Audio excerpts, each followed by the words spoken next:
Okay, friends, once again, welcome back and very good afternoon to everybody.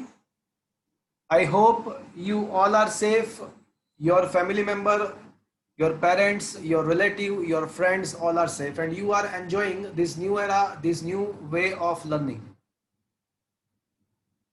Friends, we had just started chapter number 5, Laws of Motion. Friends, in this chapter, basically the whole chapter is based on the Newton's three law of motion. We can also say this is the chapter which is linked with the dynamics. Third and fourth chapter के अंदर हमने just kinematics discuss किया था. मतलब ऐसा हुआ कि third and fourth chapter में हमने ओनली मोशन के बारे में डिस्कस किया था. उसका जो कोज है, उसका जो रीजन है, वो हमने नहीं पढ़ा था.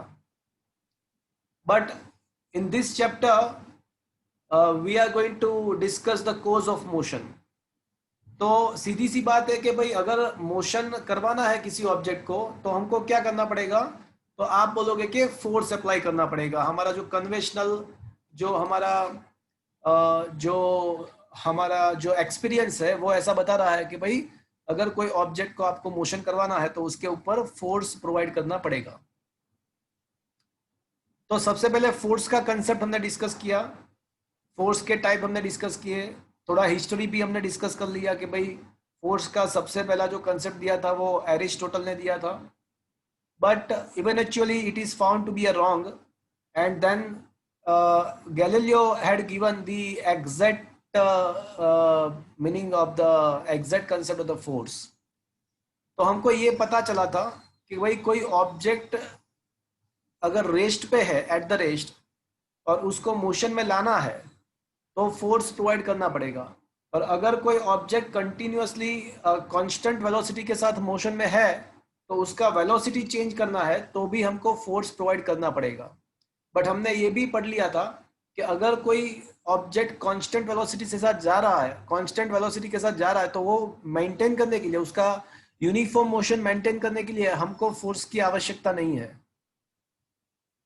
उसके लिए आपको आइडियली करना पड़ेगा. तो वो हमने अज्यूम किया था. हमने देखा कि स्पेस पे, अगर स्पेस में कोई ऑब्जेक्ट यूनिफॉर्म वेलोसिटी से जा रहा है तो उसके ऊपर कोई भी फोर्स अप्लाइड नहीं है तो भी उसका वेलोसिटी मेंटेन ही रहता है. मतलब कांस्टेंट वेलोसिटी के साथ कोई ऑब्जेक्ट अगर जा रहा है तो उसके लिए मोशन के लिए हमको फोर्स रिक्वायर्ड नहीं है. तो दूसरी बात यह है कि अगर हम फोर्स प्रोवाइड करेंगे तो क्या होगा, तो ऑब्जेक्ट का स्टेट चेंज होगा.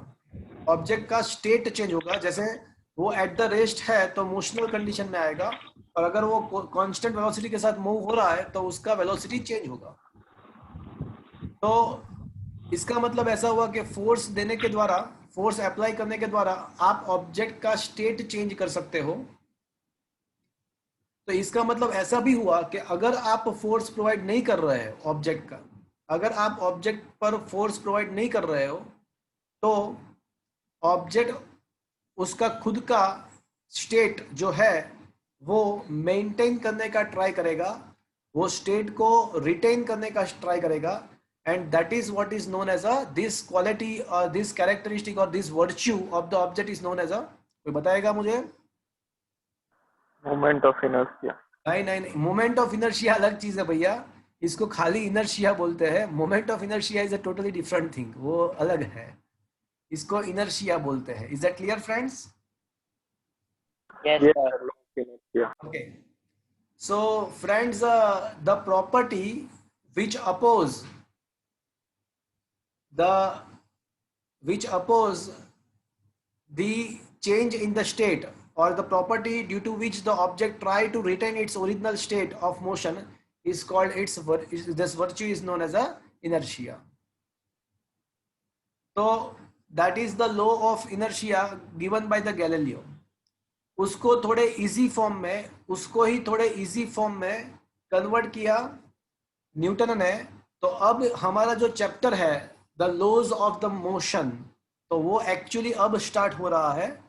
सो we are going to discuss the Newton's first law of the motion. अब तक जो भी हमने डिस्कस किया था लास्ट लेक्चर में, वो सारा आपके फंडामेंटल के लिए है, वो चीज एग्जाम में पूछने के लिए नहीं है.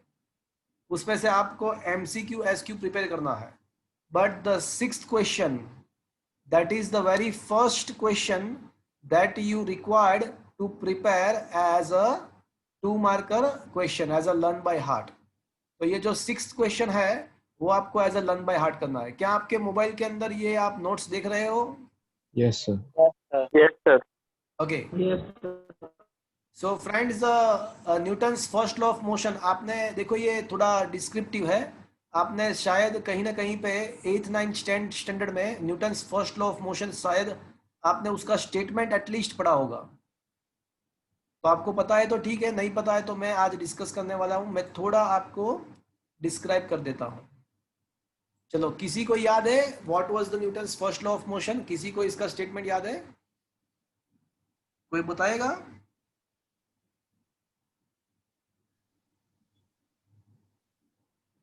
No, sir. फिर वो उसका वो जो मोशन या फिर वो रेस्ट होता है ना, तो फिर वो मेंटेन रखना. अच्छा, तो the statement is like, okay let me tell you.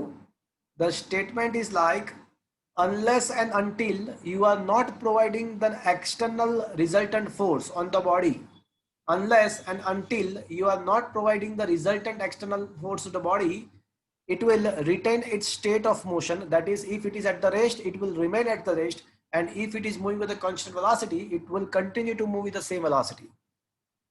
अगर आप कोई ऑब्जेक्ट के ऊपर फोर्स प्रोवाइड नहीं कर रहे हो, एक्सटर्नल रिजल्टेंट फोर्स 0 है, तो वो उसका खुद का जो स्टेट है वो रिटेन करेगा. वो अगर एट द रेस्ट है तो एट द रेस्ट रहेगा. अगर वो कांस्टेंट वेलोसिटी के साथ मूव हो रहा है तो वो it will maintain to move with the same constant velocity. So that is what is the Newton's first law of motion. Actually you can see that the Newton's first law of motion is nothing but it is just a Galileo's law of inertia. तो statement क्या था friends, एक बार फिर से मैं बोलता हूं. Unless and until the resultant external force on the body is not, if we are not providing, unless and until the resultant net force on the body is applied, then the object will retain its original state of motion. That is, if it is at the rest, it will remains at the rest, and if it is moving with a constant velocity, it will continue to move with the same constant velocity. So this is what is the Newton's law of first law of motion. तो इसका simple meaning ऐसा है कि अगर आप force apply नहीं करते हो तो जो बॉडी एट द रेस्ट है वो एट द रेस्ट रहेगा, जो कांस्टेंट वेलोसिटी से मूव हो रहा है वो कांस्टेंट वेलोसिटी से मूव करेगा. तो इसका दूसरा मीनिंग ऐसा भी है कि अगर आप फोर्स प्रोवाइड करोगे तो क्या होगा? चलो बताओ मुझे, अगर आप फोर्स प्रोवाइड करोगे तो क्या होगा?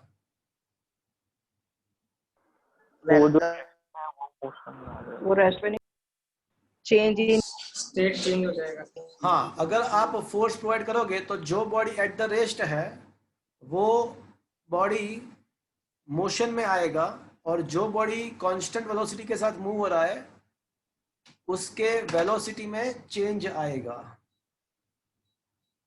तो क्या मैं ऐसा कह सकता हूं कि force is such a quantity, force is such a quantity which, due to which the body which is at the rest comes under the motion, and the body which is moving with a constant velocity changes its velocity. क्या मैं ऐसा कह सकता हूं? Force ऐसा quantity है कि जिसके द्वारा जो ऑब्जेक्ट रेस्ट पे है वो मोशन में आएगा, और जो ऑब्जेक्ट कांस्टेंट वेलोसिटी के साथ मोशन में है उसके वेलोसिटी चेंज होगा. मतलब इन दोनों केस में एक्सेलरेशन प्रोड्यूस होगा. रेस्ट स्टेट में से मोशन में आना वो भी एक्सेलरेटेड चीज है, एंड वेलोसिटी में चेंज होना वो भी एक्सेलरेशन है. तो कहना इसे force is the quantity due to which the acceleration is produced. क्या मैं ऐसा कह सकता हूं? Yes, sir. Is that clear? Yes, sir. तो कहना इसे Newton's first law is giving us, Newton's first law is giving us the definition of the force. तो फोर्स क्या है? तो force is the quantity due to which the body is at the rest will start moving and the body which is moving with a constant velocity changes its velocity. तो ये force का definition है. और in that, from that I can also say that a force is a cause of acceleration. मतलब force को acceleration के साथ कुछ relation है, और वो relation क्या है? तो वो हम न्यूटन सेकंड लॉ में प्रूव करेंगे, न्यूटन सेकंड लॉ में प्रूव करेंगे.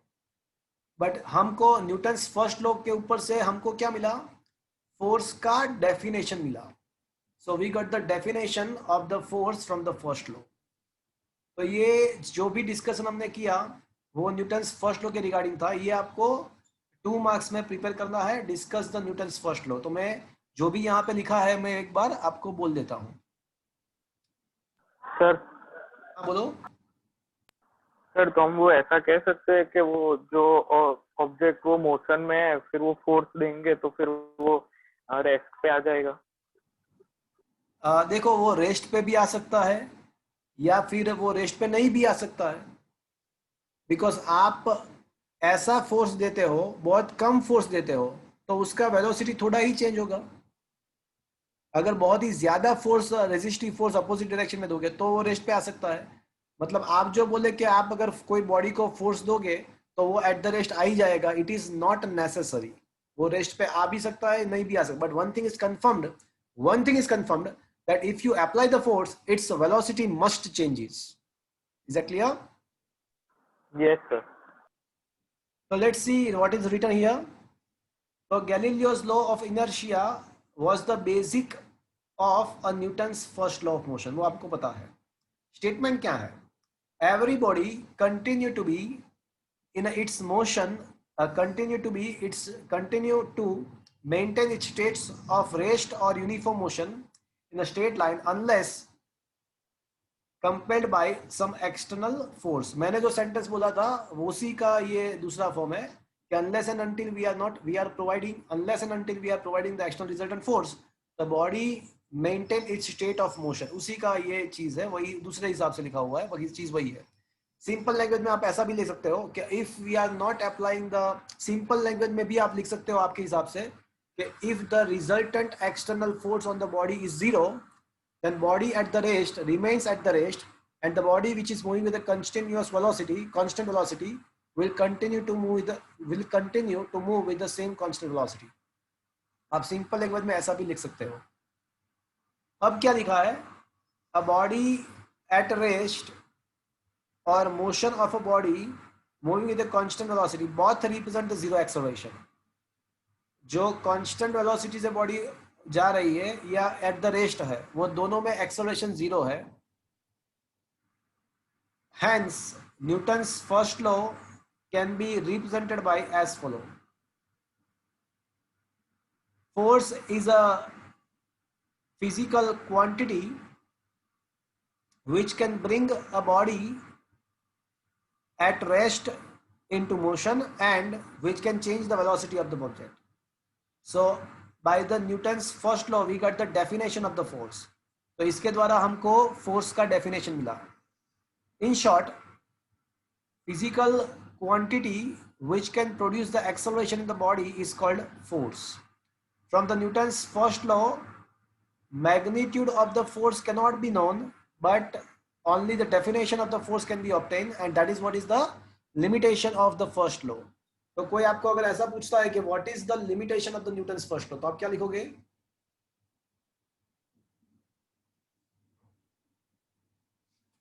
न्यूटन्स फर्स्ट लॉ का लिमिटेशन क्या है, ऐसा कोई पूछे तो आप क्या लिखोगे?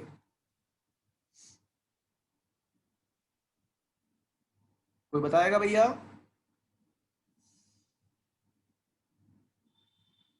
तो हमको क्या देता है? It will giving us only the definition. वो हमको फोर्स का डेफिनेशन उसके द्वारा मिलता है, बट उसका मैग्नीट्यूड हमको नहीं मिलता है. तो कोई अगर आपको ऐसा पूछे कि what is the limitation of the Newton's first law, तो क्या लिखोगे आप? मैग्नीट्यूड फाइंड नहीं होता है उसका लिमिटेशन. लाउडली बोलो, आवाज नहीं आ रही है. मैग्नीट्यूड फाइंड नहीं हो जाता है। एग्जैक्टली। सो न्यूटन्स फर्स्ट लॉ का जो लिमिटेशन है वो ये है कि उसके द्वारा हम फोर्स का मैग्नीट्यूड नहीं निकाल सकते, जस्ट हर डेफिनेशन ही हम उसका निकाल सकते हैं। तो इसीलिए हम क्या करेंगे, अब हम न्यूटन्स सेकंड लॉ डिस्कस करेंगे। But before that we will discuss the linear momentum. Newton second law से स्टार्ट करने से पहले हम लीनियर मोमेंटम नाम का क्वांटिटी जो है वो डिस्कस कर लेंगे। वैसे वो क्वांटिटी आपको ऑलरेडी पता है, बट फिर भी मैं आपको यहाँ पे वो क्वांटिटी डिस्कस कर रहा हूँ। लीनियर मोमेंटम मतलब सिंपल मोमेंटम। देखो उसका डेफिनेशन आपको पता है, फिर भी हम एक बार देख लेते हैं। तो कोई भी क्वांटिटी अगर कोई भी ऑब्जेक्ट का मास को हम उसके वेलोसिटी के साथ मल्टीप्लाई करते हैं, तो that is what is known as it's a linear momentum.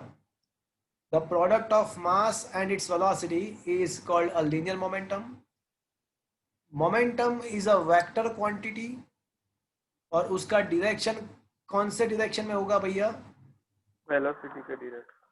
Perfect. सो उसका डायरेक्शन है वो that is in the direction of velocity. What should be the unit? उसका यूनिट क्या होगा? केजी मीटर पर सेकंड। मीटर पर second.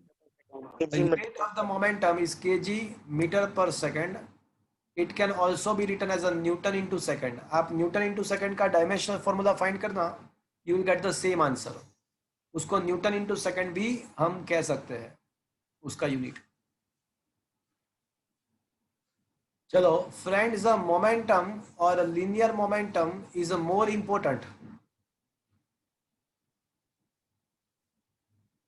More important then velocity. वो velocity से ज्यादा इंपॉर्टेंट है मोमेंटम।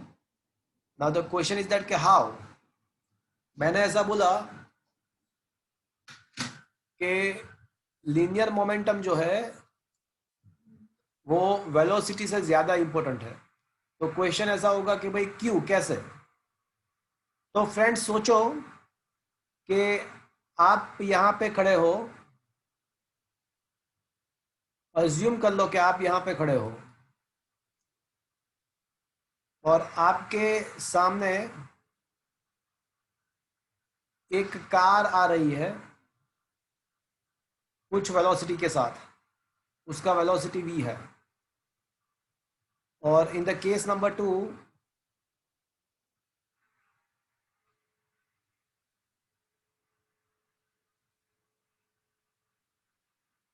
आप यहां पे खड़े हो और विद द सेम वेलोसिटी एक बाइसिकल आ रही है। अब ये बाइसिकल का फिगर कैसे ड्रॉ करेंगे? चलो सोचो कि एक ट्रक आ रहा है विद द सेम वेलोसिटी, एक ट्रक आ रहा है आपके टुवर्ड्स यू और उसका भी वेलोसिटी सेम ही है। तो मुझे सोच के बताओ कि किसको स्टॉप करने के लिए आपको ज्यादा वर्क करना पड़ेगा, ज्यादा फोर्स लगाना पड़ेगा? आप समझ लो कि आप शक्तिमान हो, आप समझ लो कि आप इसको रोक सकते हो, स्टॉप कर सकते हो, बट किसके लिए ज्यादा आपका एफर्ट्स रहेगा? कार के लिए या ट्रक के लिए? भाई दोनों में वेलोसिटी तो सेम ही है, दोनों में वेलोसिटी तो सेम ही है, बट फिर भी आपने आंसर क्या दिया? ट्रक। बिकॉज उसका मास ज्यादा है, उसका मोमेंटम ज्यादा है। उसका मास ज्यादा है मतलब मोमेंटम ज्यादा है। तो मैं वही तो बता रहा हूं कि वेलोसिटी से हमको पता नहीं चलेगा कि किसको ज्यादा फोर्स देना पड़ेगा, वेलोसिटी के से ऊपर से हमको पता नहीं चलेगा कि किस में फोर्स ज्यादा लगेगा, बट मोमेंटम के ऊपर से हमको पता चल जाएगा कि जिसका जिसका मोमेंटम ज्यादा होगा उसको स्टॉप करने के लिए ज्यादा फोर्स लगाना पड़ेगा। मतलब फोर्स कितना लगाना पड़ेगा वो इंफॉर्मेशन आपको वेलोसिटी से मिला या मोमेंटम से मिला? मोमेंटम। Momentum. तो वही तो मैं बता रहा हूँ, वही तो मैं बता रहा हूँ कि momentum gives us the more information than the velocity. Velocity के ऊपर से हमको पता नहीं चलेगा कि फोर्स कितना प्रोवाइड करना पड़ेगा, बट हमको मोमेंटम के द्वारा पता चलेगा कि कितना फोर्स अप्लाई करना पड़ेगा। Is that clear friends? तो फोर्स के साथ रिलेशन होगा, फोर्स के साथ वेलोसिटी का रिलेशन होगा या मोमेंटम का रिलेशन होगा? Momentum. Momentum. एंड वो जो रिलेशन है, वो जो रिलेशन है वही तो हमारा न्यूटन्स सेकंड लॉ है। तो फ्रेंड्स, ये जो एग्जांपल मैंने आपको दिया उसके द्वारा आपको एकदम क्लियर हो गया होगा कि फोर्स को वेलोसिटी के साथ लेना देना नहीं है, फोर्स को लेना देना है, बट किसके साथ है? मोमेंटम। Momentum. मोमेंटम के साथ। Momentum. और वो जो फोर्स एंड मोमेंटम के बीच में जो रिलेशन है वही तो हमारा Newton second. Newton second law है। तो friends, now get back to the point. Momentum, ये जो क्वेश्चन है वो भी 2 मार्क्स में, कि भाई मोमेंटम क्या है, उसका यूनिट क्या है and why it is important. So momentum giving us, क्या बोल रहे हो आप? ये लर्न बाय ऐड करना है। हाँ, प्रिपेयर करना है ये क्वेश्चन। सर हाँ बोलो। सर वेलोसिटी के जगह एंगुलर वेलोसिटी मल्टीप्लाई करे तो एंगुलर मोमेंटम मिलेगा ना? एंगुलर मोमेंटम ऐसे नहीं मिलता है, उसका अलग डेफिनेशन है, उसका डेफिनेशन अलग है, वो आपको 7th चैप्टर में आएगा। अभी आपने जो बोला वो गलत है। अभी मैं आपको इतना ही कह सकता हूं कि अभी आपने जो बोला वो गलत है। उसका एग्जैक्ट डेफिनेशन आपको 7th चैप्टर में डिस्कस करना आएगा। Okay, is that clear? Yes sir. अच्छा चलो, आपने क्वेश्चन पूछा तो मैं बता देता हूं, आपने पूछा तो मैं बता ही देता हूं। क्या होता है कि लीनियर मोशन में जो काम मास करता है ना, वो रोटेशनल मोशन में मोमेंट ऑफ इनर्शिया करता है। मास जैसा जो पार्ट है ना, वो moment of inertia, the role played by mass in the linear motion, the similar role is played by moment of inertia, moment of inertia in the rotational motion. मतलब mass के जगह पे आपको मोमेंट ऑफ इनर्शिया लगाना है। तो mass is equivalent to moment of inertia. तो जैसे लीनियर मोमेंटम जो है वो क्या है? मास इनटू वेलोसिटी है। तो एंगुलर मोमेंटम क्या हो जाएगा? मास के बदले क्या आ जाएगा? मोमेंट ऑफ इनर्शिया आएगा। एंड लीनियर वेलोसिटी के बदले एंगुलर वेलोसिटी आ जाएगा। अब आपने जो बोला वो सही हो गया। देखो, is that clear to you? Yes sir. तो अब आप जो कोरिलेट करना चाहते थे वो मैंने आपको कोरिलेशन बता दिया, उसका रिलेशन क्या है वो मैंने आपको बता दिया। बट वो आपको ज्यादा मोमेंट ऑफ इनर्शिया क्या है वो सब आप चैप्टर नंबर 7 में हम डिस्कस करेंगे। Okay, okay sir. Now come to the second law of the Newton's law of motion. तो जो स्टेटमेंट ये है कि देखो, पहली बात कि न्यूटन सेकंड लॉ जो है ना, वो हमको फोर्स का मैग्नीट्यूड देता है, वो फोर्स का हमको मैग्नीट्यूड देगा। और वो स्टेटमेंट क्या है उसका? तो स्टेटमेंट ये है, देखो, लुक एट द स्टेटमेंट। तो the time rate of the change of momentum of a body is directly proportional to the resultant force acting on it. This change is in the direction of the resultant force. क्या लिखा? तो ऐसा बताया गया है कि the time rate of a change of momentum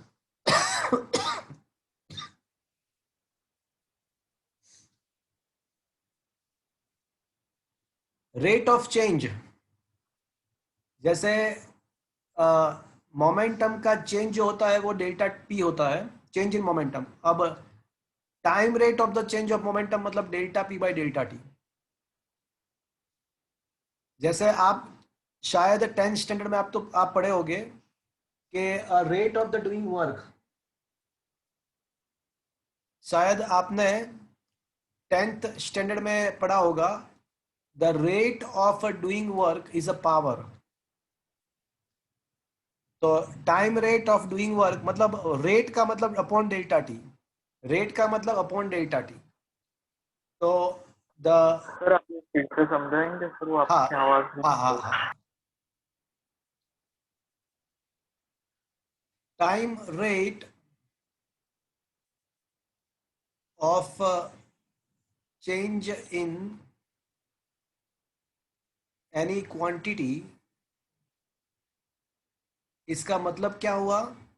इसका मतलब ऐसा हुआ कि न्यूमरेटर में change in that quantity, numerator में change in that quantity upon time interval. इसका मीनिंग ऐसा, मतलब अगर कहीं पे भी फिजिक्स में ऐसा लिखा है कि time rate of the change of the momentum या टाइम रेट, और जनरली टाइम रेट के बदले खाली रेट भी लिखते हैं, खाली रेट भी लिखते हैं, तो rate of the change of momentum या rate of the change of angular velocity या रेट ऑफ, तो रेट जहां पे लिखा है तो आपको डिनोमिनेटर में डेल्टा टी करना है। रेट ऑफ समथिंग तो डिनोमिनेटर में डेल्टा टी करना है। जैसे यहाँ पे rate of the change of momentum का मतलब क्या हुआ? Change in momentum upon time interval. Is that clear friends? Yes sir. तो Yes. अब न्यूटन सेकंड लॉ का स्टेटमेंट क्या है? तो स्टेटमेंट ये है कि the external force is directly proportional to, external resultant force on the body is directly proportional to the change of time rate of change of momentum, and the direction of this force is in the direction of change in momentum. So that is what is the Newton's second law. क्या ये बात समझ में आया आपको? Yes sir. I repeat the statement once again. मैं फिर से एक बार स्टेटमेंट बोलता हूं। The time rate of a change in momentum is directly proportional to the external resultant force, and the direction of the external resultant force is in the direction of change in momentum. Vice versa आप दोनों भी बोल सकते हो, delta P by delta T proportional to F भी बोल सकते हो, या F proportional to delta B by delta T भी बोल सकते हो। Simple, the external resultant force is directly proportional to the rate of the change of the linear momentum, and the direction of the external force is in the direction of change in momentum. So this is what is the Newton's second law. चलो, क्या यहाँ तक समझ में आया friends आपको? Yes, sir. Yes Yes, sir. और ये rate of the change of any quantity का मतलब क्या हुआ? Rate of change of any quantity, that means the change in that quantity upon time interval. अब कहीं पे भी कभी पे भी फिजिक्स के अंदर रेट ऑफ चेंज ऐसा आए तो इसका मतलब कि change in that quantity upon आपको टाइम करना है। Is that clear? Yes. Yes sir. Yes, sir. Yes. Yes, sir. Okay, तो अब ये प्रोपोर्शनलिटी साइन को हम रिमूव करेंगे। अगर ये प्रोपोर्शनलिटी साइन को अगर रिमूव करेंगे तो यहाँ पे कांस्टेंट के आएगा के delta P by delta T. But experimentally it is found that the value of k is 1. k का जो वैल्यू है वो 1 होता है, तो फाइनली ये इक्वेशन हो जाएगा delta P by delta T. But ये जो है ना वो एवरेज फोर्स है। अगर आपको इंस्टेंटेनियस फोर्स लाना है तो आप क्या करोगे? Limit. तो ये बहुत बार किया, अब आपके लिए ये नया नहीं है। जिन लोगों का थर्ड चैप्टर अगर बाकी है तो उन लोगों को थर्ड चैप्टर जब चलेगा तब ये पता चल जाएगा कि whenever we wants to convert the average quantity into the instantaneous one, we have to take the limit delta t tends to 0, and हमको ये भी पता है कि whenever we are taking the limit delta t tends to 0, this delta will get converted into the D dp by dt. तो friends ये हमारा हो गया न्यूटन्स सेकंड लॉ का equation. So this is what is the Newton's second law. इसका basic equation हो गया. अब फ्रेंड्स हमको ये तो पता है कि मोमेंटम क्या है. Now getting back to the here, हमको ये पता है कि मोमेंटम तो क्या है भैया. मास Mass into into velocity. velocity. तो in place of momentum I can write in numerator mass into velocity. Is that clear to you friends? Yes sir.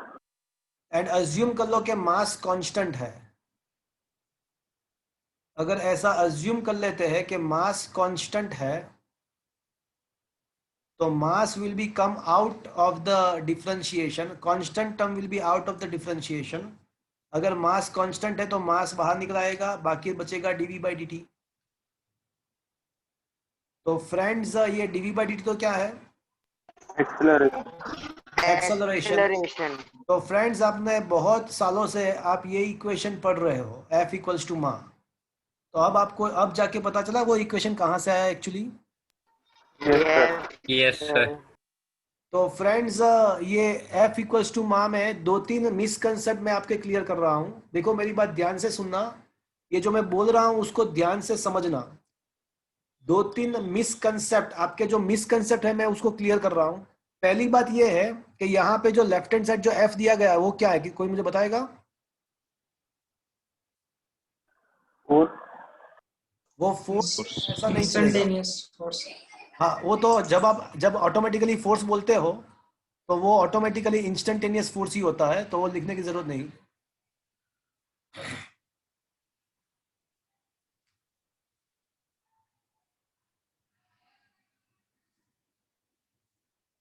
External force.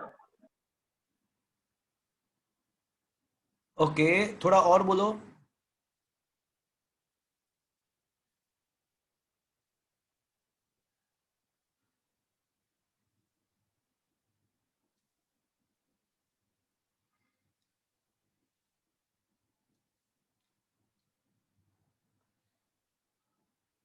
F is equals to मा. ये जो formula है here, F is a resultant external force. मतलब जितने भी force लग रहे हैं रिजल्टेंट एक्सटर्नल फोर्स. मतलब F जो है ना वो क्या है कि बॉडी के ऊपर जितने भी फोर्स लग रहे हैं वो सारे फोर्सेस का समेशन है, रिजल्टेंट फोर्स है. बॉडी के ऊपर जितने भी फोर्स उसके ऊपर लग रहे हैं उसका नेट फोर्स है ये. तो जैसे कोई बॉडी है, तो मैं आपको बताऊं, जैसे कोई बॉडी यहाँ पे अज्यूम करो कि यहाँ पे मैंने ये जो बॉडी है तो ऐसे हैंग किया हुआ है. तो कोई मुझे बताएगा ये जो बॉडी है उसके ऊपर कितने फोर्स लगेंगे? उसके ऊपर फोर्स लगेंगे. ग्रेविटेशनल फोर्स माजी नीचे की तरफ लगेगा और ऊपर की तरफ tensional force of the string लगेगा. ऊपर की तरफ टेंशनल फोर्स लगेगा. तो उसका रिजल्टेंट फोर्स फाइंड करने के लिए आपको ये जितने भी फोर्सेस है उसका नेट समेशन करना पड़ेगा, वेक्टर सम करना पड़ेगा.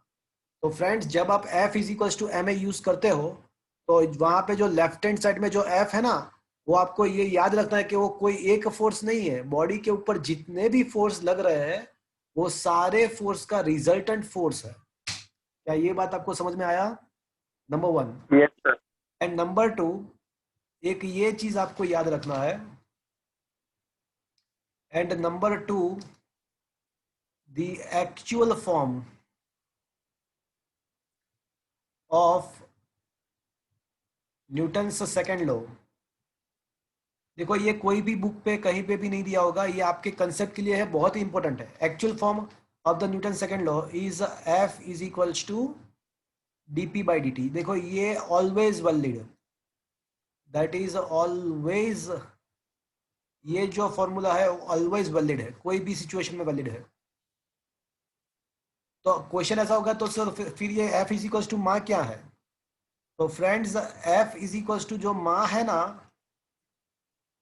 is valid only when mass is constant. तो फ्रेंड्स बहुत सारे केसेस ऐसे भी है JEE नीट में आप पढ़ोगे कि जिसमें जो बॉडी है उसका मास कांस्टेंट नहीं रहेगा. मैं आपको थोड़ा एग्जांपल दूं, जैसे रॉकेट जा रहा है, रॉकेट. तो फ्रेंड्स जैसे रॉकेट ऊपर जाएगा तो उसका जो फ्यूल है वो कंबशन, उसका फ्यूल का कंबशन होगा और वो गैस बाहर निकल आएगा.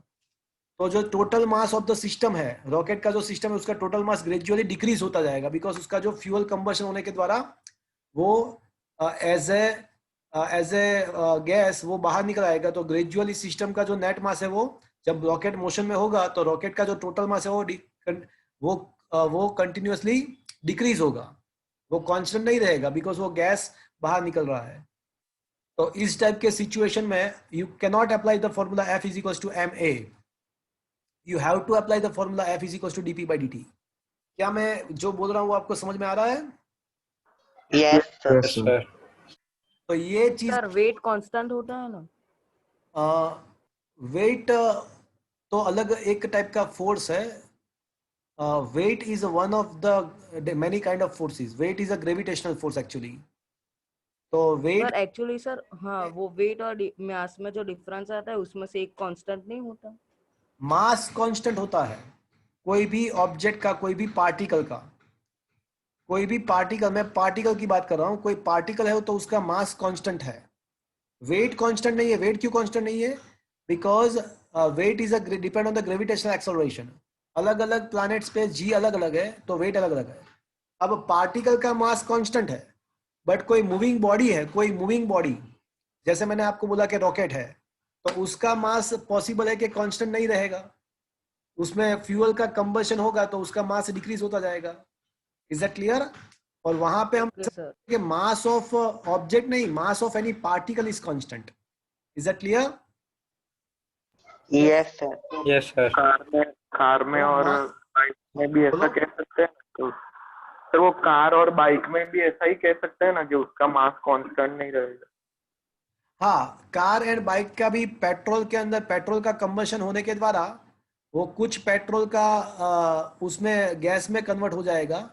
बट ये जो केस है ना कार स्कूटर, उसमें जो पेट्रोल का जो मास का जो कंबशन होता है ना with respect to the total mass of car और total mass of the bike, with respect to that it is a very negligible. आप पेट्रोल डालोगे, पूरे टंकी फिल कर दोगे तो भी 1-8 किलो मांड मतलब वो चेंज होगा. तो कार या स्कूटर के जो क्वेश्चन है तो उसके अंदर हम ऐसा मान के चलेंगे कि उसका मास कांस्टेंट ही रहता है बिकॉज जो वेरिएशन होता है वो निग्लिजिबली स्मॉल है.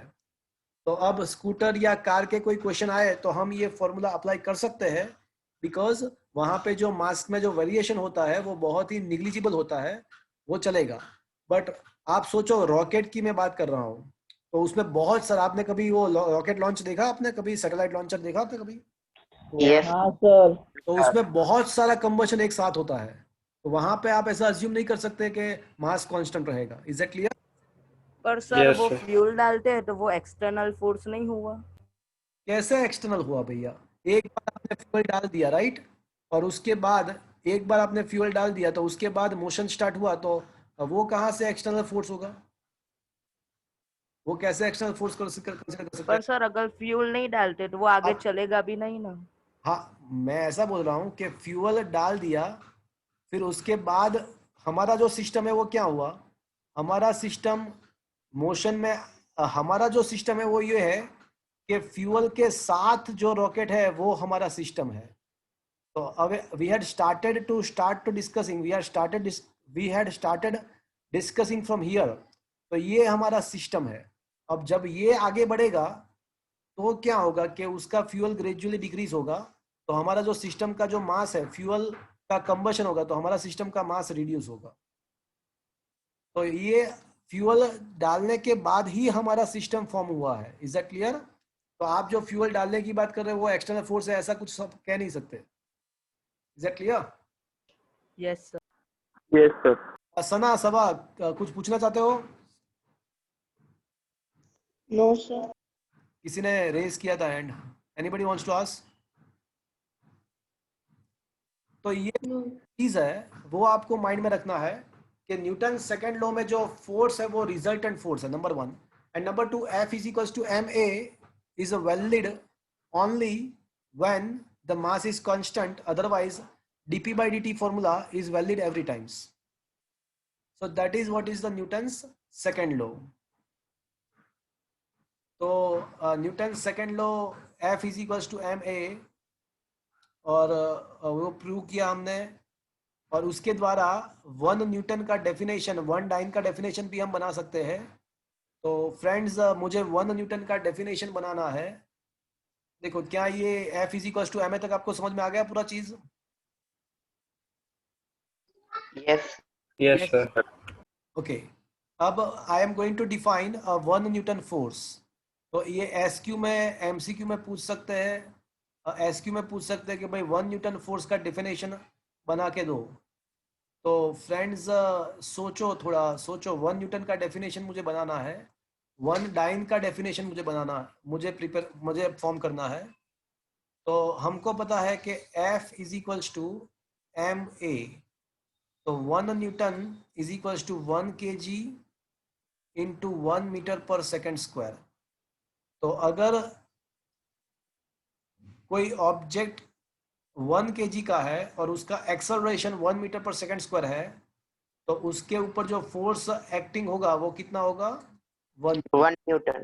तो इसके ऊपर से डेफिनेशन बनाओ। A force which can produce 1000 a force which can produce the acceleration of 1 meter per second square on the body of 1 kg is defined as a 1 Newton force. The force that can produce an acceleration of 1 meter per second square on the body of 1 kg is defined as a 1 Newton force. चलो डायन का, अगर हमको 1 डायन force हमको define करना है तो मास के बदले क्या लिखना पड़ेगा मुझे? ग्राम।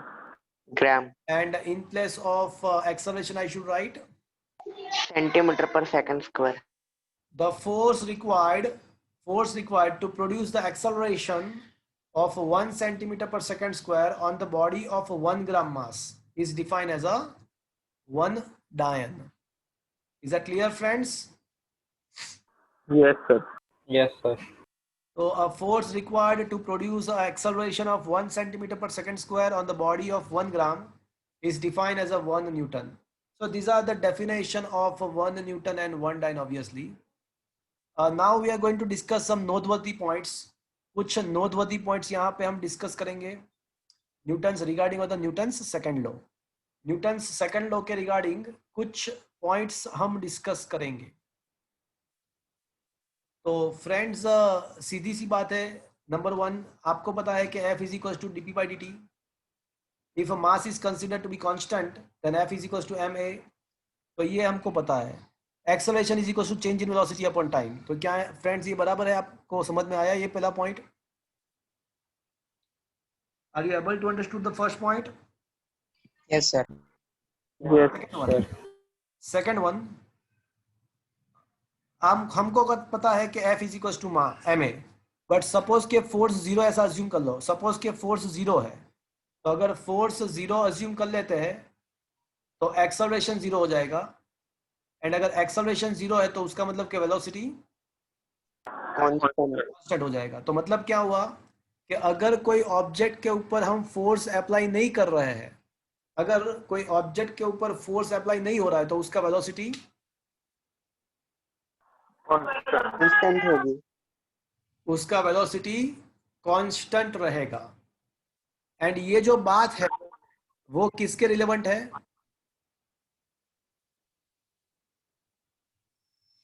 ये अगर आप फोर्स अप्लाई नहीं कर रहे हो तो वेलोसिटी कांस्टेंट रहती है, तो ये कौन सा स्टेटमेंट था, याद करो?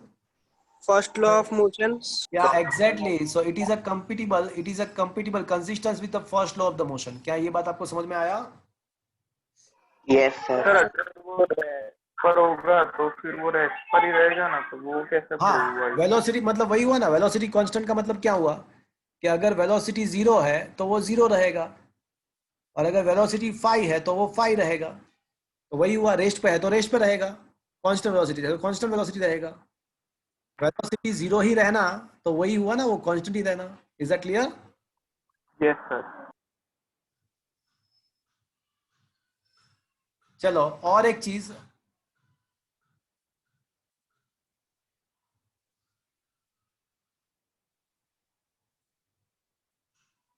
देखो एक और चीज मैं बता रहा हूं आपको।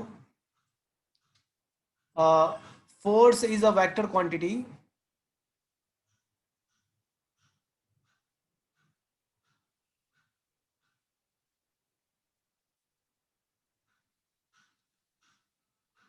और कोई भी वेक्टर के तीन कंपोनेंट होते हैं। तो फोर्स का अगर एक्स कंपोनेंट निकालना है तो आप DP x by D T भी कर सकते हो, एम ए एक्स भी कर सकते हो।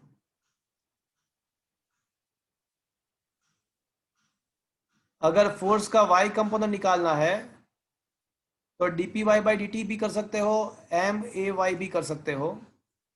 और अगर फोर्स का z कंपोनेंट निकालना है तो from this equation we can say it is a D P Z by D T and that is equal to M into A Z. क्या ये बात आपको समझ में आया? Yes, sir.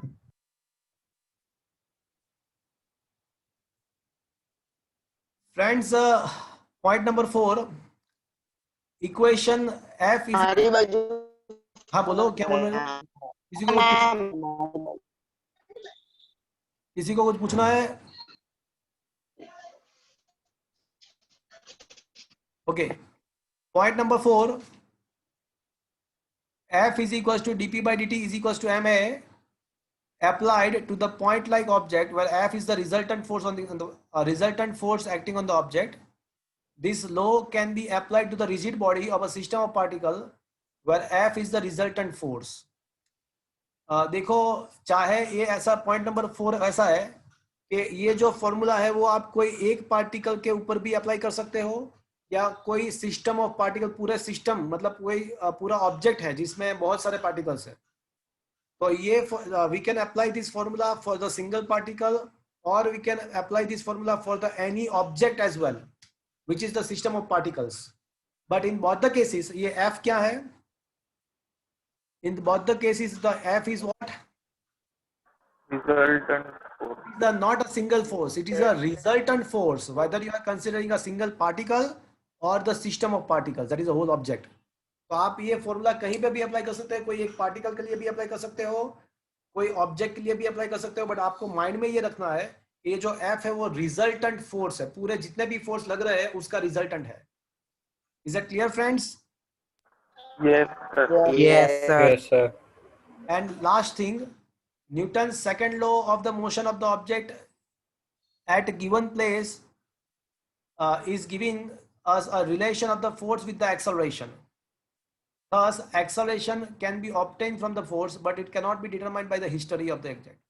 तो ये स्टेटमेंट का मतलब क्या हुआ? ये थोड़ा ऑकवर्ड स्टेटमेंट है, तो मैं आपको मतलब समझाता हूँ, इसका एकदम सिंपल मीनिंग समझाता हूँ कि जो एक्सेलरेशन है ना वो फोर्स के साथ स्पॉन्टेनियस रिलेशन में है। मतलब मैं आपको समझाऊं कि सपोज के कोई t is equals to 2 second पे ऑब्जेक्ट का मास अज्यूम कर लो कि 5 kg है, और 2 सेकेंड पे जो फोर्स ऑब्जेक्ट के ऊपर लग रहा था वो 10 न्यूटन है सपोज, तो वो 2 सेकेंड पे जो एक्सेलरेशन प्रोड्यूस होगा वो F/m करके आपको मिलेगा 10/5, मतलब 2 मीटर पर सेकेंड स्क्वायर मिलेगा। बट थोड़े टाइम के बाद आफ्टर सम टाइम, सपोज के 10 सेकेंड का टाइम आ गया, तो at that time force reduce होकर 0 हो गया। तो अगर फोर्स रिड्यूस होकर 0 हो जाएगा तो ऑन द सेम मोमेंट आपका एक्सेलरेशन भी 0। मतलब एक्सेलरेशन कितना है वो उसी टाइम पे फोर्स कितना है उसके ऊपर डिपेंडेंट है, उसके हिस्ट्री के ऊपर डिपेंडेंट नहीं है। हिस्ट्री को मत देखो, आपको कोई भी मोमेंट का अगर एक्सेलरेशन फाइंड करना है, if you want to find the acceleration at any t moment, you have to write this formula, that force at that particular moment upon mass. History में या पास्ट में या हिस्ट्री में force क्या था उसके साथ कोई लेना देना नहीं है। एक्सेलरेशन कोई भी मोमेंट का अगर आपको फाइंड करना है तो आपको उसी मोमेंट का फोर्स डिवाइड बाय मास करना पड़ेगा। हिस्ट्री में कौन सा फोर्स था या फ्यूचर में कौन सा आने वाला है उसके साथ एक्सेलरेशन को लेना देना नहीं है। आपको किसी भी इंस्टेंट का एक्सेलरेशन फाइंड करना है तो उसी इंस्टेंस का फोर्स डिवाइड बाय मास करना पड़ेगा, हिस्ट्री के ऊपर डिपेंडेंट नहीं है। तो क्या ये चीज आपको समझ में आया? Yes sir. Yes. तो ये जो फिफ्थ पॉइंट था, फिफ्थ पॉइंट क्या कह रहा है आपको समझ में आया कि न्यूटन सेकंड लॉ के द्वारा जो फॉर्मूला मिलता है F is equal to M A, it is for the given instant, it is for the given instant. मतलब एक्सेलरेशन अगर फाइंड करना है तो उसी इंस्टेंस का आपको फोर्स फाइंड करना पड़ेगा, डिवाइड बाय मास करना पड़ेगा। So acceleration can be obtain from the force at the same instant but it cannot be determined by the history of the motion. Is that clear? Yes, sir. Yes sir.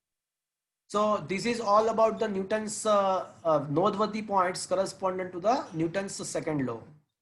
So ये Newton's second law, eighth question be very most important and ninth is also important. Write down the noteworthy points of the Newton's second law. Question number 10, impulse of the force. It is also important. 10th question, what is impulse of the force? Write down the unit and dimensional of the impulse of the force. एक नया quantity picture में आया, impulse of the force. Sir 8 और 9 done by add करने हैं ना? हाँ वो प्रिपेयर आईएमपी क्वेश्चन है, दोनों आईएमपी है। Eighth question is the most important, eighth question is a very most important. तो now we are going to discuss a new quantity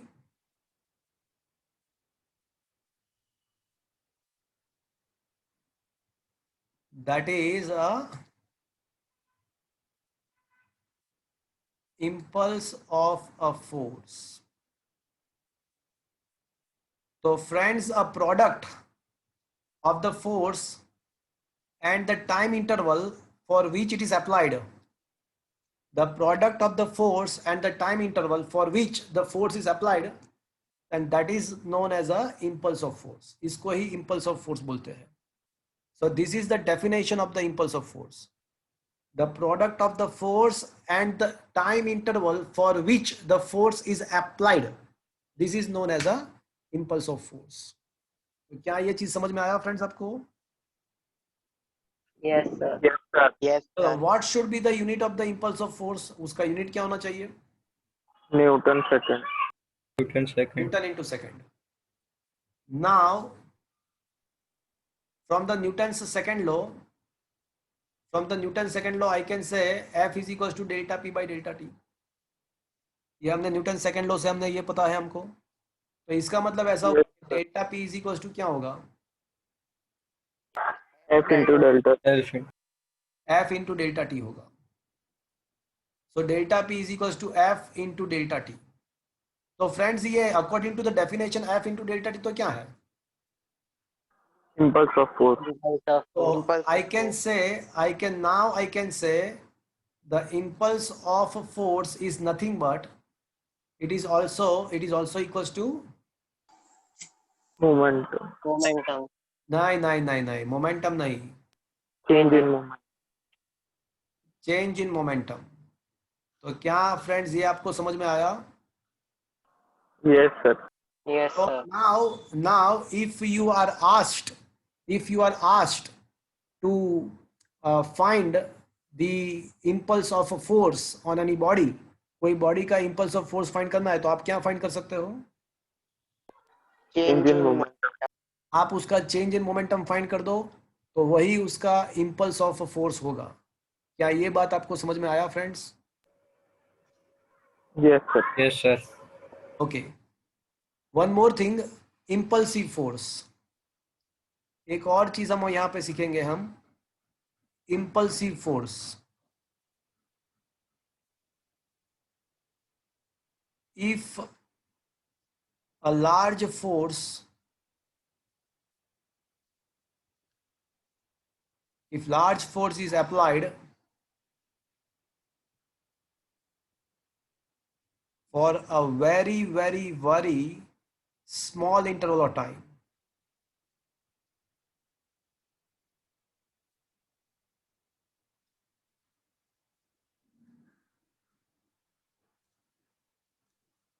then this force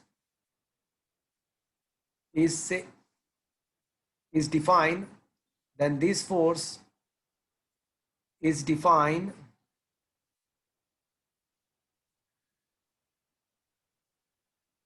as impulsive force.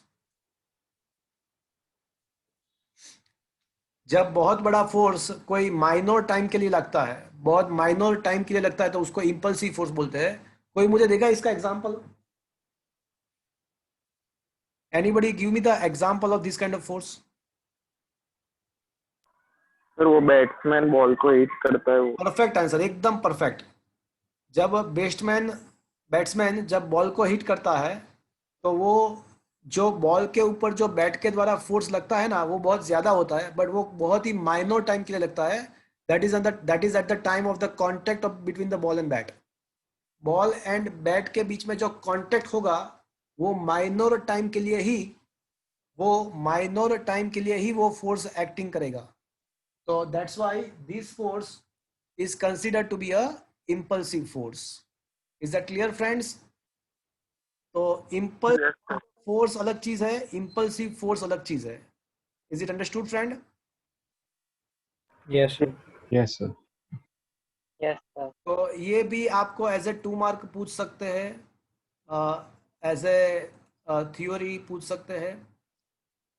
So question is, what is the impulse of the force? Write its unit and dimensional formula. So friends, from the Newton's second law, F is equals to delta P by delta T. F delta T is equals to delta P. The product of the force and the time interval for which the force is applied is called the impulse of the force. And hence the impulse of the force equals to F delta T. It is very clear that the impulse of the force is exactly equals to change in the momentum. To produce a given change in momentum, force is applied for the short time interval is also known as a large force is applied for the small time interval is known as an impulsive force. In the case of the impulsive force, it is difficult to measure the magnitude of the force and time interval. Hence, to find the impulse of the force, we can find the change in momentum. देखो, batsman ने ball को hit किया, और इस case में अगर आपको ऐसा पूछा गया है कि find the impulse of the force, तो according to the definition impulse of force क्या है? तो वो है force into time interval. But क्या ये टाइम इंटरवल आप फाइंड कर सकते हो? जो बैट्समैन हिट किया तो वो तो बहुत ही माइनर टाइम होगा, कॉन्टेक्ट टाइम. तो वो टाइम मेजर करना या फाइंड करना वो तो बहुत डिफिकल्ट चीज है. बट फिर भी अगर आप इंपल्स ऑफ फोर्स फाइंड करना चाहते हो तो एक काम करो, ये मत करो. क्या कर सकते हो आप? Momentum change in momentum find कर दो तो आपको ऑटोमेटिकली इंपल्स ऑफ फोर्स मिल जाएगा. Is that clear, friends? Yes, sir. Is it okay? तो Yes, यस इंपल्सिव फोर्स जब लगता है तो एट दैट टाइम आपको इंपल्स ऑफ फोर्स फाइंड करने के लिए चेंज इन मोमेंटम फाइंड करना पड़ेगा, वो इजी रहेगा. Is that clear? Yes sir. एक क्वेश्चन है फ्रेंड्स, आप क्रिकेट खेलते हो भैया? Yes, sir. Yes Yes, sir. Cricket खेलते हो? Yes, sir. Yes, sir. तो कभी आपने कैच किया बॉल को? हाँ सर. Yes, sir. अच्छा, तो आप कैसे कैच करते हो बॉल को? अगर कैच करना है तो कैसे कैच करते हो? जैसे बोला था, हम हाथ थोड़ा नीचे लाते हैं, मतलब हाँ, Yes. आप है ना ऐसे कैच, मतलब आप थोड़ा हाथ नीचे लाके कैच करोगे. तो ऐसा क्यों किया आपने? अगर आपने ऐसा ही हाथ रखा होता तो क्या प्रॉब्लम है? आपने हाथ ऐसे वो किया तो क्या होगा? बॉल छूट जाता. तो बॉल छूट जाएगा, कैच छूट जाएगा. Catches win the matches, drop the catch loss the match. तो फ्रेंड्स, मैं आज आपको कैच कैसे करना है वो पढ़ाऊंगा, कैसे करना चाहिए वो मैं आपको पढ़ाता हूँ. तो जब आप करते हो तो आपको थोड़ा टाइम ड्यूरेशन देना पड़ेगा, थोड़ा टाइम इंटरवल दोगे ना तो अच्छा रहेगा आपके लिए. पूछो क्यों? क्यों सर? क्यों सर? तो चीज ऐसी है कि जब आप बॉल को कैच करते हो तो बॉल का मोमेंटम आप क्या करते हो? डिक्रीज. इस करके जीरो, फाइनली तो जीरो ही करते हो. Finally Yes. आप मोमेंट Yes. करते हो ना? Yes. Yes. Am I right friends? Yes, sir. Yes, तो sir. चाहे momentum is equals to initial change in momentum, मतलब इनिशियल माइनस फाइनल मोमेंटम, तो फाइनल मोमेंटम तो आप जीरो ही करते हो, तो change in momentum is equals to initial momentum, क्या ऐसा कह सकता हूं मैं? Yes, sir. ओके तो फ्रेंड्स, जब कोई बॉल, दो केस, आपको दो अलग अलग केसेस समझना है। एक केस में आपने थोड़ा ज्यादा टाइम दिया और टाइम इंटरवल देने के बाद कैच किया, और दूसरे केस में आपने स्पॉन्टेनियसली आप ट्राई करोगे कैच करना। तो दोनों केस में ये तो डेल्टा पी तो सेम ही रहेगा, because delta P is equal to initial momentum. दोनों में आप जो बॉल आ रहा है ऊपर से, उसका इनिशियल मोमेंटम जब आप कैच करने का ट्राई करोगे तो वो सेम ही है इनिशियल मोमेंटम, और कैच करने के बाद उसका मोमेंटम जीरो हो जाएगा। मतलब दोनों केस में चेंज इन मोमेंटम तो सेम ही रहेगा, बट एक केस में आपने टाइम थोड़ा ज्यादा लगाया है, टाइम इंटरवल दिया है, थोड़ा नीचे लाके कैच किया, और दूसरे में आपने टाइम नहीं दिया है, तो दोनों में फर्क क्या पड़ेगा? तो फर्क ये पड़ेगा कि फोर्स इज इक्वल टू, आपको पता है कि delta P by delta T. If you had not provided a time interval, अगर आपने टाइम इंटरवल बहुत ही कम कर दिया, तो आपके ऊपर, आपके हाथ के ऊपर बॉल के द्वारा जो फोर्स लगेगा वो क्या होगा? Change in momentum जितना. नहीं नहीं, मेरी बात सुनो, F is equal to delta P by delta T. अब डेल्टा पी तो दोनों केस में सेम ही करना है आपको, बट अगर टाइम इंटरवल कम लिया आपने, टाइम इंटरवल कम लिया, तो आपके ऊपर जो फोर्स लगेगा वो ज्यादा होगा। ज्यादा होगा. ज्यादा लगेगा। तो वही तो मैं बताने की ट्राई कर रहा हूं कि आपके हाथ के ऊपर ज्यादा फोर्स लगेगा। पॉसिबल है कि अगर सीजन बॉल है, सीजन का बॉल है, तो आपका हाथ टूट जाए, आपकी उंगली टूट जाए, ऐसा भी पॉसिबल है। तो बेटर है कि आप क्या करो, कैच करते टाइम आप ज्यादा टाइम लगाओ, तो so that the force on your hand will be somehow lesser, so it will give you the less effect on the hand. तो अब आपको पता चला कि कोई सीजन्ड प्लेयर, मतलब सीजन्ड प्लेयर का मतलब जो प्लेयर बहुत सालों से क्रिकेट खेलता है, बहुत सालों से क्रिकेट खेलता है, वो सीजन्ड प्लेयर है, तो वो ऐसे क्यों कैच करता है, वो आपको समझ में आया अभी आपको?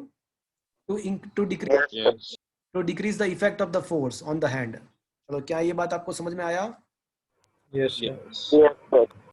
तो ये क्वेश्चन पूछने के लिए नहीं है, समझने के लिए है कि a seasoned experienced cricketer catches the cricket ball coming it with the great speed, uh, where a novice new player can hurt his hand in the same act।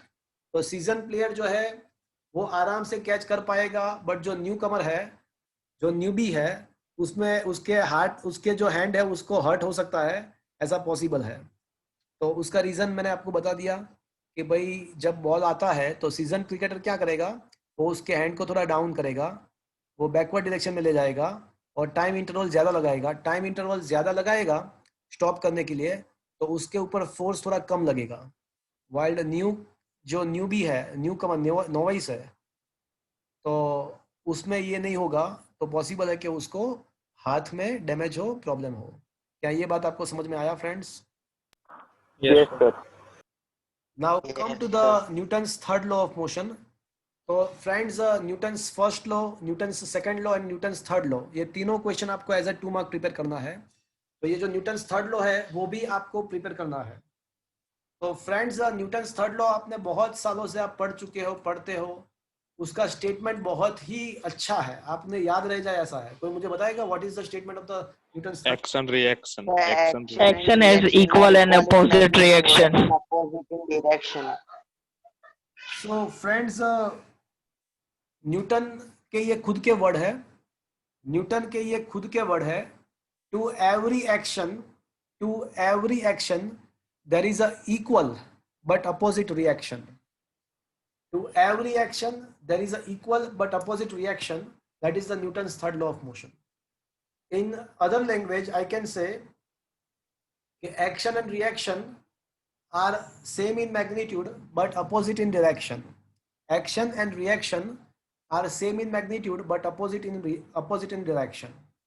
तो that is the Newton's second law। हम उसको और ऐसा भी समझ सकते हैं, उसको थोड़ा ज्यादा डिस्क्राइब करते हैं, इसको थोड़ा और डिस्क्राइब करने का ट्राई करते हैं। ये कोई ऑब्जेक्ट A है और ये कोई ऑब्जेक्ट B है। ये ऑब्जेक्ट A है एंड ये जो है वो ऑब्जेक्ट बी है। अब दोनों के बीच में सपोज के कोलिजन होता है, अज्यूम करो कि दोनों के बीच में कोलिजन होता है, तो दोनों एक दूसरे के ऊपर क्या करेंगे? फोर्स अप्लाई करें। दोनों एक दूसरे के ऊपर फोर्स अप्लाई करेंगे। तो force on A by object B is denoted by FAB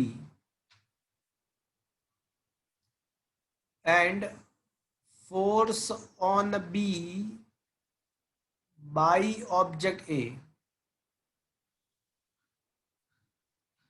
is denoted by FBA। देखो हमेशा ये याद रखना है, ऑन बाई, आपको ये याद रखना है, ऑन बाई जिसके ऊपर लग रहा है वो सिंबल में पहले आएगा, जिसके द्वारा लग रहा है वो बाद में आएगा।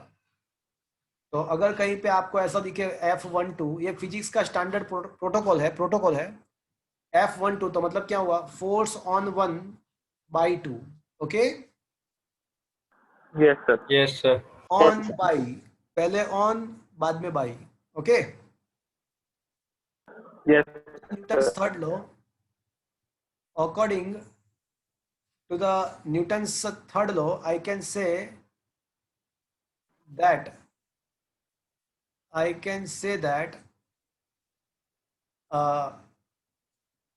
FAB and FBA are same in magnitude, दोनों का मैग्नीट्यूड सेम रहेगा, बट दोनों का डायरेक्शन अपोजिट है। तो I can say FAB is equals to minus FBA। तो क्या ये बात आपको समझ में आया? Yes sir. Yes. Yes, sir. तो न्यूटन्स थर्ड लॉ हम ऐसा भी कह सकते हैं कि when there is a interaction between the two object, the force on the object 1/2 and force on the object 2/1 are same in magnitude but opposite in the direction। तो क्या ये चीज आपको समझ में आया फ्रेंड्स? Yes sir. तो ये न्यूटन्स थर्ड लॉ के बारे में हमने डिस्कशन किया। तो फ्रेंड्स अब हम कुछ मिसकंसेप्ट, आपके न्यूटन्स थर्ड लॉ के रिगार्डिंग कुछ मिसकंसेप्ट है वो हम रिमूव करेंगे, बट पहले न्यूटन्स थर्ड लॉ एक बार फिर से देख लेते हैं। During the interaction between the to, whatever the amount of the force is applied during the interaction between the two object लिखना रह गया है, यहाँ पे ऑब्जेक्ट लिखना रह गया है। तो आपके पास अगर नोट्स हो तो करेक्शन कर लेना, यहाँ पे ऑब्जेक्ट लिखना रह गया है। तो during the interaction between the two object, whatever the amount of the force is applied by first object on the second object, similar force is applied by the second object on the first object but in the opposite direction। Or in simple Newton's word, action and reaction are a force of equal magnitude but opposite in the direction। So friends, here any force can be considered to be action force and the other force is considered to be a reaction। From this law, it is clear that an isolated force do not exist। तो friends सोचो, ये जो third law है उसके द्वारा हम ऐसा कह सकते हैं कि individual existence of any single force is not possible. कभी भी कोई सिंगल फोर्स पॉसिबल है ही नहीं। ये न्यूटन्स थर्ड लॉ के द्वारा हम ऐसा कह सकते हैं कि individual existence of a single force is not possible. वो पॉसिबल ही नहीं है, कोई अकेला फोर्स पॉसिबल ही नहीं है। जैसे सपोज कि ये अर्थ है, तो ये अर्थ के द्वारा कोई ऑब्जेक्ट के ऊपर अर्थ के द्वारा अगर फोर्स लग रहा है तो वो ऑब्जेक्ट भी क्या करेगा? अर्थ के ऊपर फोर्स लगाएगा ही। तो देखो इसका मतलब ऐसा हुआ कि force is always produce in the pair. Individual existence of the single force is never possible. अगर कोई एक ऑब्जेक्ट दूसरे ऑब्जेक्ट के ऊपर फोर्स लगा रहा है, कोई एक ऑब्जेक्ट दूसरे ऑब्जेक्ट के ऊपर फोर्स प्रोड्यूस कर रहा है, तो ऑटोमेटिकली दूसरा ऑब्जेक्ट भी पहले ऑब्जेक्ट के उस करेगा करेगा करेगा ही, मतलब force is always produce in the pair, force is always produce in the pair. जब आप ग्राउंड पे चलते हो, तब जब आप आपका पैर ग्राउंड के ऊपर प्लेस करके ग्राउंड के ऊपर फोर्स अप्लाई करते हो, अर्थ के सरफेस के ऊपर आप पैर रख के उसके ऊपर फोर्स अप्लाई करते हो, तो साइमल्टेनियसली अर्थ भी क्या करती है कि आपके पैर के ऊपर नॉर्मल फोर्स प्रोवाइड करती है, and because of that you can walk. आपके ऊपर नॉर्मल फोर्स लग रहा है, इसीलिए तो आप वॉक कर सकते हो। अगर आपके ऊपर आपके पैर के ऊपर नॉर्मल फोर्स लगेगा ही नहीं, तो आप वॉक ही नहीं कर पाओगे, आप सीधा जमीन में चले जाओगे। तो जब आप अर्थ के ऊपर फोर्स प्रोवाइड करते हो पैर के द्वारा, तो अर्थ भी आपके पैर के ऊपर फोर्स प्रोवाइड करती ही है। तो दोनों फोर्स साइमल्टेनियसली प्रोड्यूस होते हैं, मतलब कोई अकेला फोर्स कभी एग्जिस्टिंग ही नहीं है। Forces are always produce in the pair, individual isolated force is not possible. तो क्या ये समझ में आया आपको फ्रेंड्स? Yes sir. तो फ्रेंड्स इसका एग्जांपल मैंने भी एक एग्जांपल दिया आपको, यहाँ पे भी एग्जांपल दिया है। अब कुछ मिसकंसेप्ट मैं आपके यहाँ पे क्लियर करूंगा न्यूटन्स थर्ड लॉ के रिगार्डिंग। बहुत ही बढ़िया है फ्रेंड्स, एक बार समझना सुनना, बहुत ही मजा आएगा। So friends, the topic is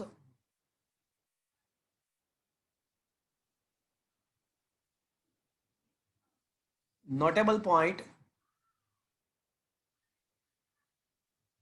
on Newton's third law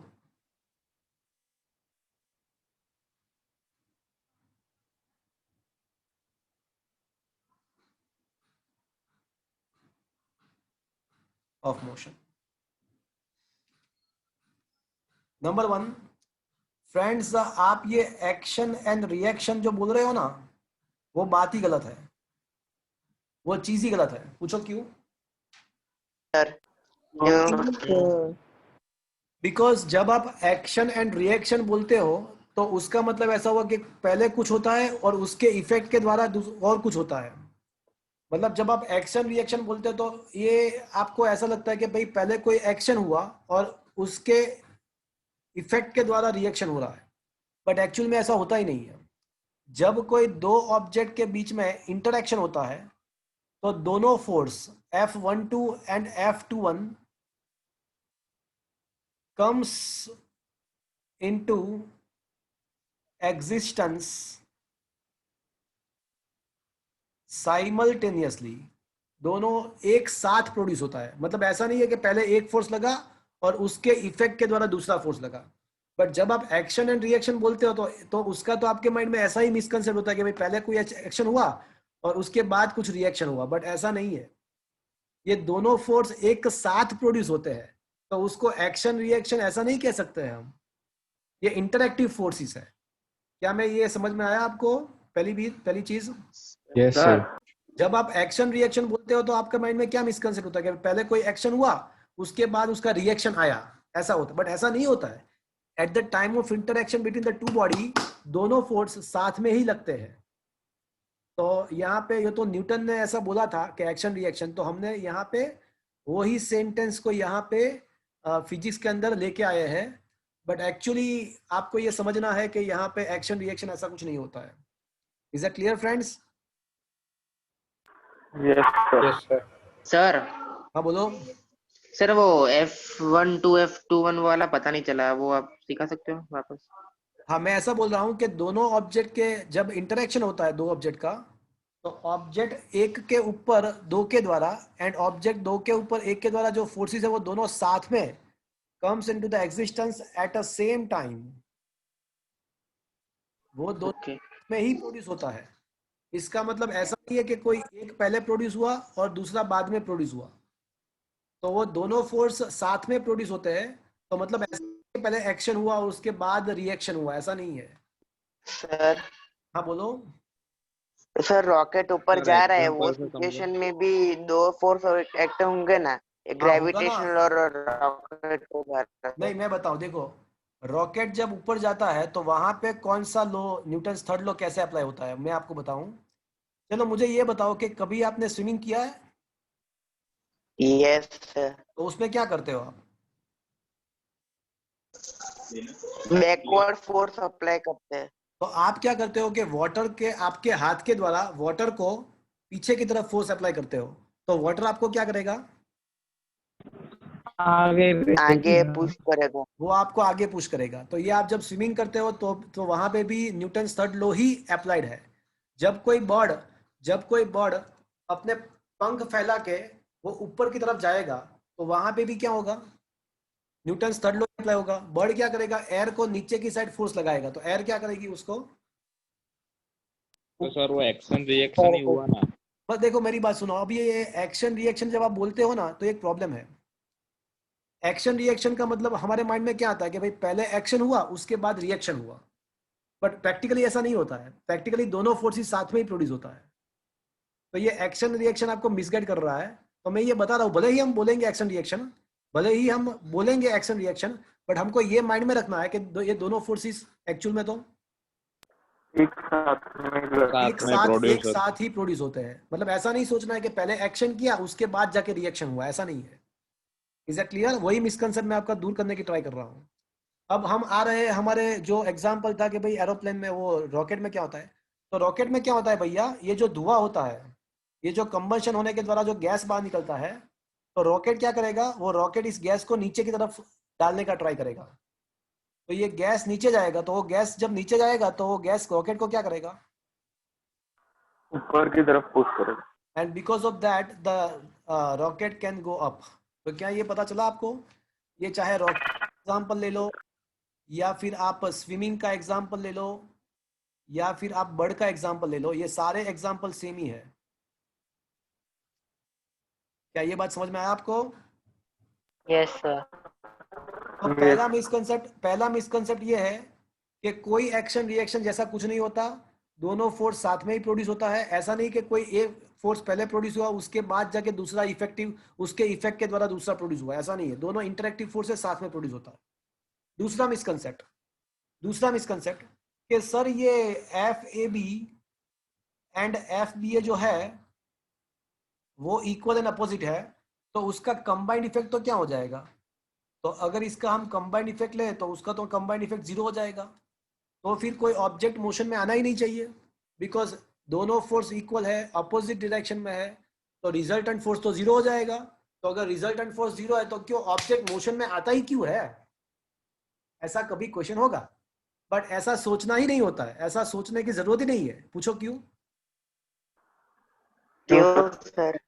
इसका रीजन ऐसा है कि जब आप कोई एक ऑब्जेक्ट की मोशन की बात कर रहे हो, जब आप ऑब्जेक्ट ए के मोशन की बात कर रहे हो, तो आपको वही ऑब्जेक्ट के ऊपर कितना फोर्स अप्लाई हो रहा है वही देखना है आपको।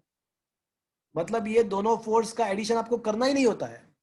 जब आप ऑब्जेक्ट ए के कोई एक object, assume that the object A, तो जब आप ऑब्जेक्ट ए के मोशन की बात करते हो तो you have to consider only and only those forces which are acting on the object A.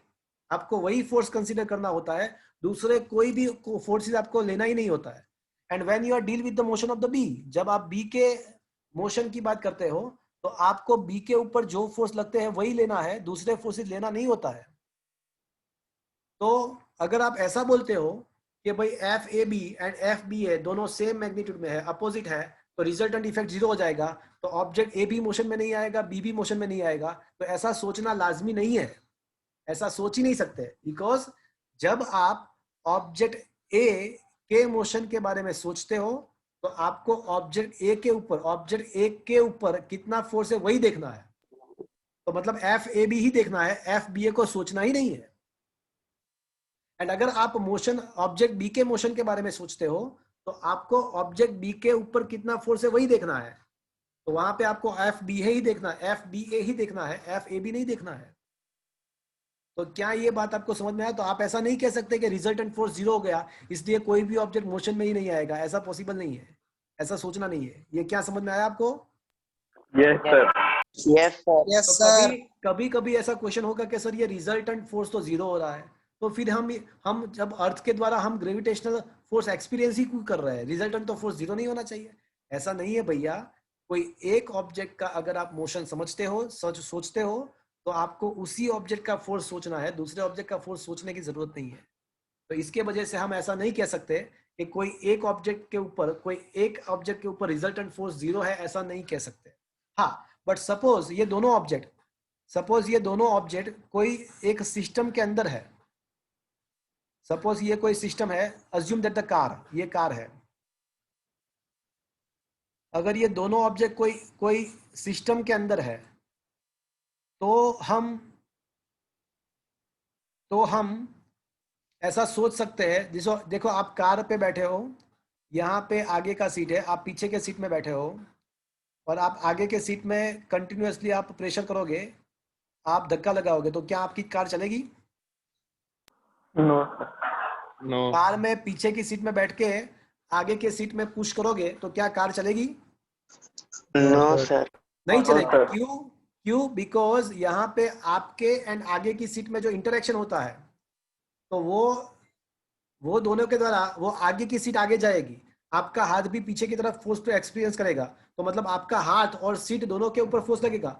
But पूरे सिस्टम, अगर हम पूरे कार की सिस्टम की बात करें, तो वो सिस्टम का रिजल्टेंट फोर्स 0 हम कंसीडर कर सकते हैं, बिकॉज वो सिस्टम, हम दोनों, मतलब हमारा हाथ और आगे की सीट, वो दोनों सिस्टम के अंदर ही है, तो वो सिस्टम के अंदर ही है, तो पूरे सिस्टम का रिजल्टेंट फोर्स 0 हो जाएगा।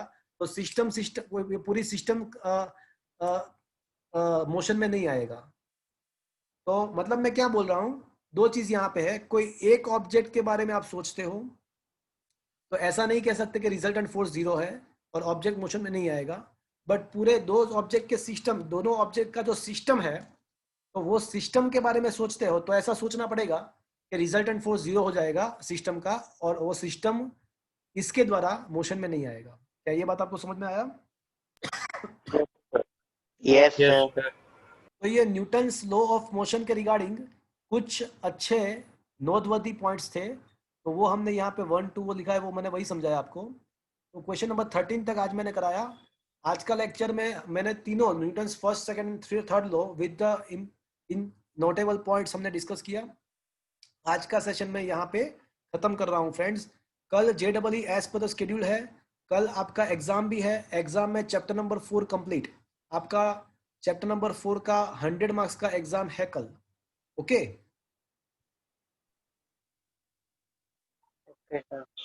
तो आज का सर सिर्फ चैप्टर 4 ही आएगा ना? Chapter 4 only 80 marks, 80 marks. और आज सर यहाँ पे खत्म कर रहा हूँ होमवर्क। आप पेपर थोड़ा जल्दी भेज देना। हाँ ओके, आज रात को ही भेज देता हूँ, ट्राई करता हूँ।